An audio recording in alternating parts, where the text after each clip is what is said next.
चलिए आगे बढ़ते हैं और अगली खबर का रुख करते हैं, क्योंकि सर्दी का सितम इस समय प्रदेश झेल भी रहा है। आज साल का अंतिम दिन और मरुथरा में सर्दी और कोहरे का सितम जारी है। राजधानी समेत अधिकांश जिलों में घना कोहरा छाया नजर आया। कोहरे की वजह से वाहन चालकों को काफी परेशानी हो रही है, क्योंकि सिर्फ और सिर्फ सुबह नहीं बल्कि राजधानी जयपुर की कल की अगर आपने तस्वीरें खुद लाइव देखी भी होंगी, आपने उन तस्वीरों को कैमरे में कैद भी किया, जब राजधानी जयपुर में रात 8 बजे के बाद से ही इतना डेंस कोहरा, इतना घना कोहरा छाया नजर आया कि घर से सामने वाले घर को भी देख पाना विजिबिलिटी के लिहाज से बड़ा मुश्किल था। रात भर ओस गिरती रही। तेज कोहरे के बीच में वाहन चालक जो रात में ट्रैवल कर रहे थे, संभल कर ट्रैवल उन्हें करना पड़ा। ये जरूरी भी हो जाता है ऐसे मौके पर, ऐसे मौसम में जब इतना डेंस, इतना घना कोहरा हो, जरूरत हो तो ही अपने घरों से बाहर निकले। और अगर बाहर निकल रहे हैं तो पूरी सावधानी के साथ, क्योंकि विजिबिलिटी का ना के बराबर होना रिस्क बढ़ाता है। सर्दी का सितम जारी है। नववर्ष की पूर्व संध्या है आज, और जिस तरह से मौसम विभाग का पूर्वानुमान था कि नए साल के जश्न में इस बार जो तेज सर्दी है वो साथ होगी। तेज सर्दी भी नया साल मनाएगी जश्न के तौर पर, और जो लोग अपने घरों से बाहर निकलेंगे उन्हें पूरे तरीके से पैक होकर निकलना होगा, क्योंकि कई जगह इस तरह की तस्वीरें भी सामने आई जहां पर्यटक सुबह से लेकर रात तक जो कि निकले अपने अपने डेस्टिनेशंस के लिए, शाम होते होते सर्दी के प्रकोप से जूझते हुए नजर आए। झुंझुनू भी आज बात अगर की जाए कोहरे के लिहाज से तो काफी घना कोहरा झुंझुनू में छाया रहा। ये प्रदेश के अलग अलग शेखावाटी अंचल की बात हो। हमारे साथ सहयोगी प्रदीप झुंझुनू से समय जुड़े हैं। प्रदीप, झुंझुनू और शेखावाटी अंचल, यहाँ पर हर बार जब सर्दी होती है तो तीव्र बहुत होती है, गर्मी के दिनों में भी रिकॉर्ड टूटते हैं, लेकिन सर्दी में आज का दृश्य क्या बता रहा है? झुंझुनू में आपके पीछे कोहरा नजर आ रहा है झुंझुनू में, प्रदीप।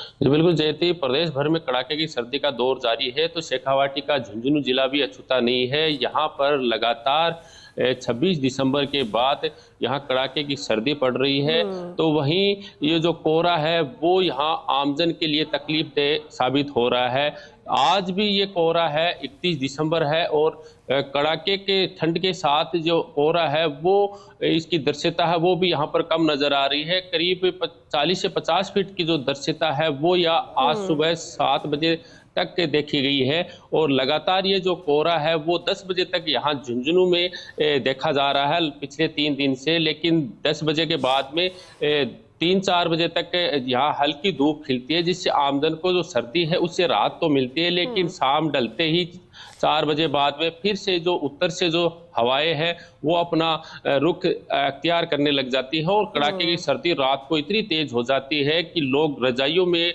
गर्म कपड़ों में इतने दुबके रहते हैं, बाहर निकलना भी मुश्किल हो जाता है। लेकिन सुबह जो सर्द हवाएं अभी मैं खुद महसूस कर रहा हूँ कि उत्तर से आने वाली जो हवाएं है वो लगातार यहाँ सर्दी बढ़ा रही है, और आगामी दिनों में 4 जनवरी तक शीतलहर का जो अलर्ट मौसम विभाग ने जारी किया है उससे भी आमजन को राहत मिलने वाली नहीं है। सर्दी लगातार यहाँ पर बढ़ती जाएगी। आज 31 दिसंबर है, साल का अंतिम दिन है, तो आज यहाँ के जो युवा है, लोग हैं, अंतिम वर्ष का लुत्फ उठाएंगे, लेकिन जो कोहरा है रात को यहाँ घना रहता है, इसलिए उन्हें भी सावधानी बरतने की जरूरत है। जी जयती, आपने ठीक कहा प्रदीप, क्योंकि सावधानी बरतने की जरूरत है। मौसम है, इसे एंजॉय कीजिए, ऋतु बदलाव है।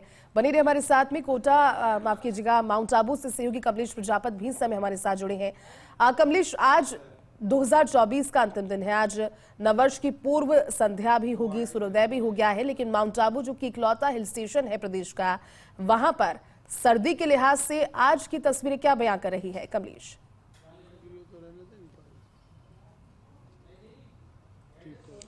देखिए जयती, वर्ष 2024 का आज अंतिम दिन है, और कह सकते हैं कि जो मौसम है आज बेहद सर्द है, क्योंकि माउंट आबू का जो टेम्परेचर है जमाव बिंदु पर है, और तमाम इलाकों में आज कड़ाके की सर्दी के साथ साथ जो मैदानी इलाके हैं, इन मैदानी इलाकों के अंदर बर्फ की जो बूंदें हैं जो ओस की जो बूंदे हैं वो बर्फ में यहाँ पर तब्दील हो चुकी है। तो जैसे कहा जा सकता है कि वर्ष का अंतिम दिन कड़ाके की सर्दी के बीच बीत रहा है।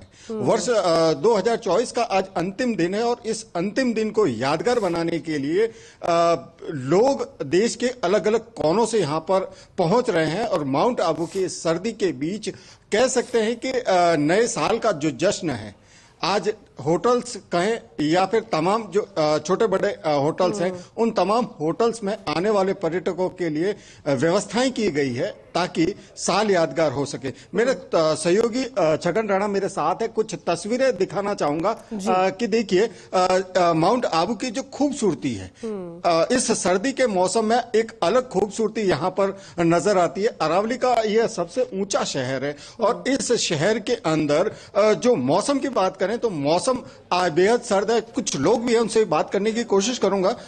भाई साहब कहाँ से हैं? हम माउंट आबू से ही हैं। कैसी सर्दी है आज पिछले दिनों के मुकाबले बात करें? बहुत अच्छी सर्दी है यहाँ पे पिछले मुकाबले से। आज कड़ाके की सर्दी है, आज बहुत अच्छी ठंडी है। आपने मफलर जैकेट तमाम चीजें पहन रखी है। हाँ जी, सर्दी से प्रिकॉशन है। सर्दी बहुत अच्छी लग रही है और मजा आ रही है। बिल्कुल सुबह वॉकिंग।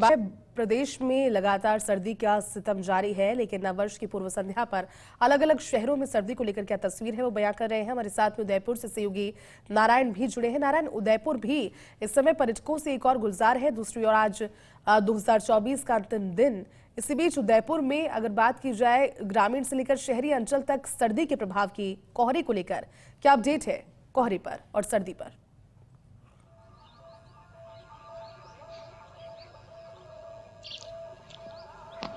जी देखिए, लेक सिटी में लगातार सर्दी का जो सितम है बरकरार है। यहाँ पर जो 2 दिन पहले डबल डिजिट में टेम्परेचर था वो आज सिंगल डिजिट में आ चुका है। शनिवार को यहाँ का लेक सिटी का जो तापमान था 16.2 डिग्री के आसपास था। आज यहाँ पर लेक सिटी का तापमान की अगर बात करें तो 5 डिग्री के आसपास बना हुआ है, यानी कि 10 डिग्री तापमान जो है महावट के बाद में यकायक गिर चुका है। यहाँ पर जो लेक सिटी की अगर टूरिस्ट की बात करें तो टूरिस्ट की यहाँ पर बूम है। यहाँ पर लेक सिटी को एंजॉय करने के लिए देश से नहीं अभी तो विदेश से भी मेहमान यहाँ पर लेक सिटी को एंजॉय करने के लिए आ रहे हैं। यहाँ पर जो उदयपुर की जो फतेह सागर झील है, पिछोला, स्वरूप सागर, इसके अलावा जयसवंत झील और जो झीलों का शहर है, अमूमन सारी जो झील के आसपास जो पर्यटक जो लगातार पिछले 15 दिनों से लगातार इनको देखा जा रहा है। हालांकि अभी जो शिल्पग्राम का मेला जो लगा हुआ है लेक सिटी में, उसको शिल्पग्राम के मेले में भी लगातार जो पर्यटकों की है वो अंबार आ चुकी है। ऐसे में जो लेक सिटी में जो ठंड का जो सितम है वो तो बरकरार है, लेकिन पर्यटकों का जो अंबार है यहाँ पर यथावत बना हुआ है। और अगले जो इस 31 को एंजॉय करने के लिए आज लेक सिटी में सारी होटलें जो लगातार जो है वो फुल हो चुकी है। यहाँ पर एक भी होटल अवेलेबल नहीं है।